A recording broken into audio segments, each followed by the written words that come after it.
Hey everybody, welcome to my channel. I'm Dr. Perkins, a board certified OBGYN, and today we are talking about how do you know if you have preeclampsia.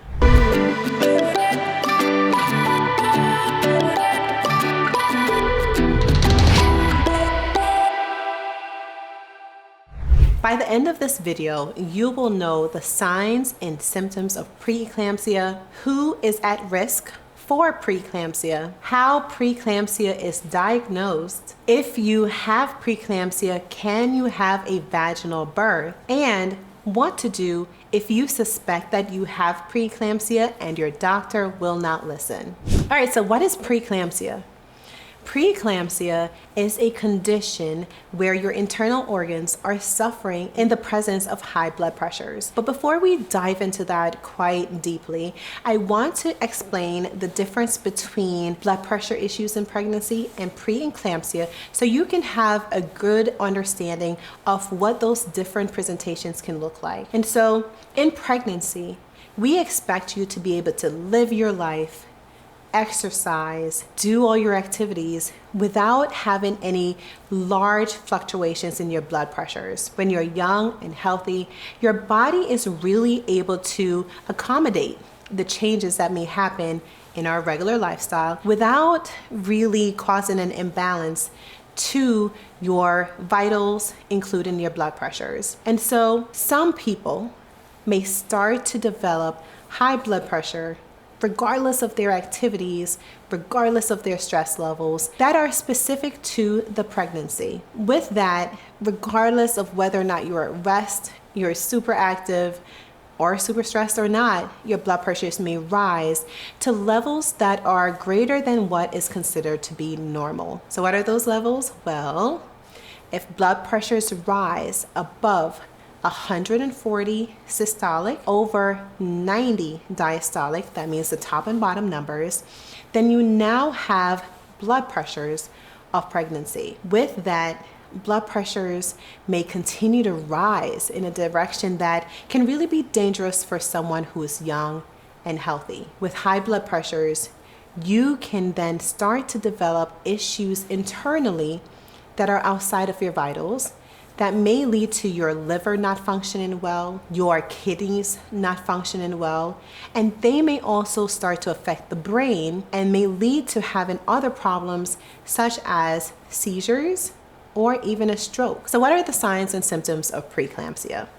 The scary part is that sometimes there are none. You can literally continue on in pregnancy and have an underlying high blood pressure, have an underlying organ disruption, and have absolutely no symptoms whatsoever. And it's not until your doctors are actually checking your vitals on like a doctor's visit, for instance, that you know that there are changes that are probably new to you. Now, I'll put a little pin right here to mention that if you already have an underlying blood pressure issue, we consider that to be chronic hypertension.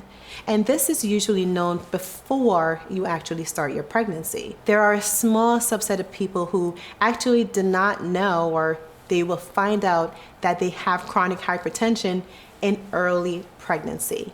A small subset of people may actually have chronic hypertension prior to going into the pregnancy that they may or may not be aware of. How do you know the difference? Well, we know that high blood pressures before 20 weeks of pregnancy are not due to the pregnancy. Yes, I know it sounds crazy, but preeclampsia does not develop before 20 weeks of pregnancy. So this is in the latter half of pregnancy. Any high blood pressure before the 20th week of pregnancy is due to chronic hypertension. Someone with chronic hypertension may still also get preeclampsia, so it is very important for us to distinguish between the two by noting if you have high blood pressures before that 20th mark.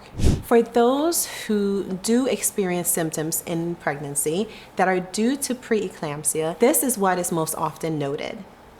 Vision changes, that are very new to you. That means you're seeing double vision, you're having spots, you're having lights, just things that are very acutely different and not what you're used to if you do have bad vision, okay? This is something new to your pregnancy. And so if that happens, that can be due to preeclampsia. So make note and let your providers know immediately. Secondly, you may have a headache that does not go away with treatment. The most common treatment in pregnancy is using Tylenol. If that doesn't work, sometimes your headache may be due to not eating enough, not drinking enough water, not resting well enough. And if that's the case, I usually say check off those boxes first, just to be sure that the underlying reason is not linked with the things that you've been doing recently or not doing as you should. If that headache does not go away after doing all of these things and trying Tylenol, or that headache is very strong and bounding,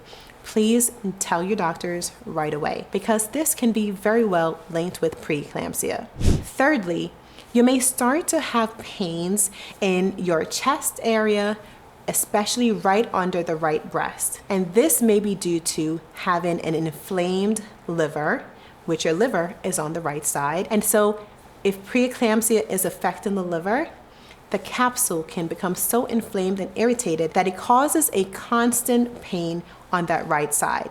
And this pain is very different from that which you would experience if your baby's kicking you on that side or against the rib, or changes that could be muscular, because those come and go. This pain is constant and quite painful. If this is happening, please do talk to your doctor as well. So who is at risk of getting preeclampsia? Everyone, literally. Every pregnant person, that is, because it is a condition that develops with pregnancy and is really caused by the placenta of the pregnancy. And so that gives it a very temporary feel, but one that can be quite dangerous as well. And so how do you cure it? In general, we'll talk about this more, but you want to get rid of or remove the placenta, which means you need to deliver your baby, which is a part of the reason why preeclampsia tends to lead to having premature deliveries or preterm deliveries. Research has shown that certain people are at higher risk of preeclampsia, and that includes first-time pregnancies, pregnancies in people who are either really young, like teenagers, or people who are a little bit older, greater than 35 years old. They tend to be the outliers and may have preeclampsia more commonly than those who are between the ages of 20 and 35. Also, research has shown that preeclampsia tends to affect those of the Black race more so than anyone else. Preeclampsia is diagnosed by several different things, and I want you to take note because this is very, very important. And I also like to say that if you are enjoying this video, go ahead and like and subscribe, but really share this video with others that are either pregnant, thinking about pregnancy, or maybe at risk of preeclampsia. Preeclampsia is diagnosed by first diagnosing and getting high blood pressures greater than 140 over 90, and also showing signs of organ dysfunction through lab work.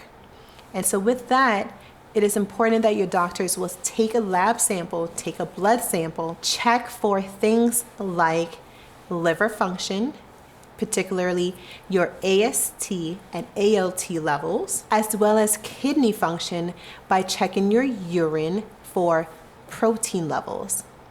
In general, the key information that you need to know regarding the amount of protein your kidneys are releasing is 300 or 0.3, as that is the benchmark for having preeclampsia. So if your levels are 0.3 or 300 or higher, it's hard to explain what that means. So there's just 100 difference. Almost all females in pregnancy will release some degree of protein in the urine, but anything greater than 300 is a sign of proteinuria, meaning lots of protein in the urine, and in the presence of having high blood pressure gives you the diagnosis of preeclampsia. And so all three of these, vitals with your blood pressure, blood work, and a urine test, will give you that diagnosis and can be done at any point in pregnancy beyond the 20th week of pregnancy, regardless of whether or not you're having symptoms. Today, I have a very special gift for you. I have a free book Hormones Don't Lie, that I like to share that gives you so much information about your body and what's happening internally, more information to help you live your best. So if you're interested in getting a copy of that, go ahead and click the link right below this video, and that will take you to my website where you can get your own version of my ebook. Join me in part 2 of this video where we continue to talk about pre-eclampsia and important things that you need to know. I'm Dr. Perkins, a board certified OBGYN, and I can't wait to see you soon. Take care.